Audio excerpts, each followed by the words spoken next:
Hello everybody, Cal Banyan here, once again with Cal Banyan's Hypnosis, etc. with Celeste Hackett. I'm here in Tustin, California, and she's way out there in Texas somewhere. Celeste, what's going on today? You're in charge. Oh, wow. Well, that's really cool. I like being in charge. You better look out, Cal, because I got some good questions for you. And I'm just wringing my hands over here. Is this rubbing my hands together? The wringing my hands means I'm scared, right? I'm rubbing my hands together because I'm so gleeful about this. Okay. Do you have like a little pointed witch hat on and stuff like that? Something like that, yeah. Yeah, just like that. Okay, the first question right out of the box. I love this one because it's a really interesting one. Wait, Celeste, before you get started, how many questions you got for me today? I've got 3 questions. One of them is about a hypnotist who is really scared to work with this guy who has male dysfunction. Maybe scared isn't the word, but he's really uncomfortable about it. He's never worked with that issue before. And another one is about age regression and bringing up a feeling. It's another one like that. And actually, the others are a secret. Okay.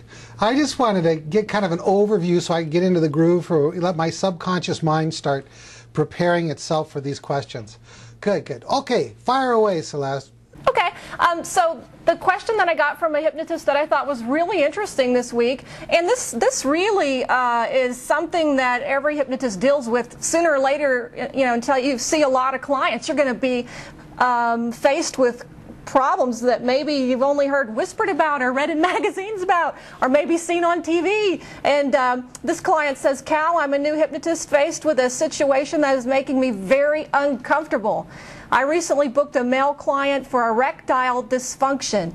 I've never worked with anything like this before, and my initial enthusiasm is rapidly becoming deflated. I think this guy has a sense of humor, Cal.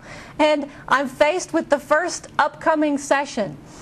This topic is personally very embarrassing to me. I don't think I can actually even say the clinical words to deal with this client's lack of gusto. And I'll always be professional. I'm going to handle this in a professional way. There's no question about not dealing with this problem. But how do people overcome this when they're starting out as hypnotists? Well, what's your impression about this hypnotist? Is it is this hypnotist nervous because just the subject matter, or is it because of lack of training, or what? Well, the impression that I got was that he just never has talked to anybody about anything like this, and especially a man-to-man. Maybe he's even got the problem. No, that's going a bit too far, isn't it? So, yeah, I think he actually just is, to me it sounds like he's just really not ever talked to anybody about this, even maybe used the words.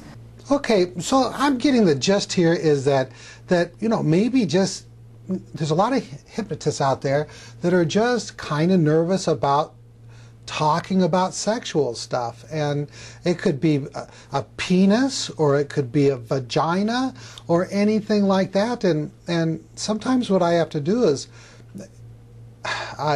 in class with people, with our students, I sometimes have to say, okay, repeat after me.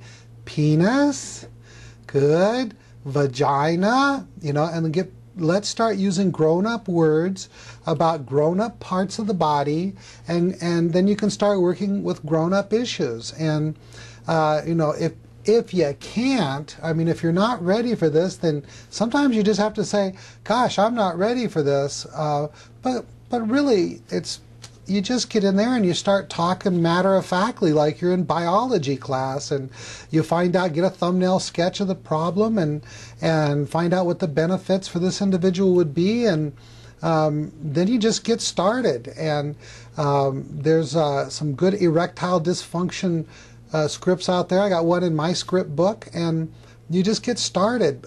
But most of this isn't going to be accomplished in dealing with just direct suggestion alone. It's a great place to get started, but then you want to get into really going after the cause of the problem, which is going to involve really an emotional nature, and it's usually some kind of anxiety, nervousness, worry, that kind of thing that gets in the way. And by the way, if you're going to be working with erectile dysfunction, or ED as they're calling it on the commercials nowadays, you want to get them checked out by a doctor first, because if there's some kind of nerve damage, that kind of thing, then all the hypnosis in the world is probably not going to help them out. So you're going to send them out for a referral. The doctor's going to check and make sure everything is working right, and then it's time for some hypnosis. Does that help out, Celeste? Yeah, I think that helps out a lot. And when you were talking about saying in the classroom, repeat after me, penis, vagina, I don't think it's a bad idea to walk around your apartment or your house and say those words out loud and start using them in conversations with people that you can use them with. Maybe talk to some other people, or just record it and just get real comfortable with the words, because in situations like this, you're going to have to be able to use these words. That's right. And let's admit it. If there's any men out there watching this, I don't like the word penis. I wish they would have called it something else, but I don't want to wax too humorous here, but the magic wand or something like that. But penis just sounds like you're, I don't know, 7 years old going on 8 years old. But that's the word. That's what we got to use. That's what we got to get used to, get comfortable in using, and that kind of thing. How do you feel about the word vagina? Kind of the same way you feel about the word penis. Yeah. Do you have a preferred word that you could say in our podcast? Probably not with a client. So we're kind of stuck saying what we got to say, and so you just got to get used to saying it. That's all there is to it. Yeah, I mean, in younger days it would have been down there. And then, of course, there's various parts to the part. Okay, now we're getting... Yeah, now we're getting a little bit too in-depth here. That's right. We're going to have to label an adult site if we go any farther. Yeah, they might kick us off of the internet or something. Let me just say that just don't work beyond your training. But really, this erectile dysfunction, it's got an emotional cause. If you've been trained in working with emotional issues, there's really not that much difference. Just move ahead. You want to be able to find out what their benefits are for being able to overcome any particular problem. Mix those benefits in with the script that you're going to be using, and it helps them relate to the script that you're using. And then move on to the more powerful techniques. You've got to get in there to the age regression and the forgiveness therapy, because in the mind of the client, someone did that to them. That person's going to need to be forgiven.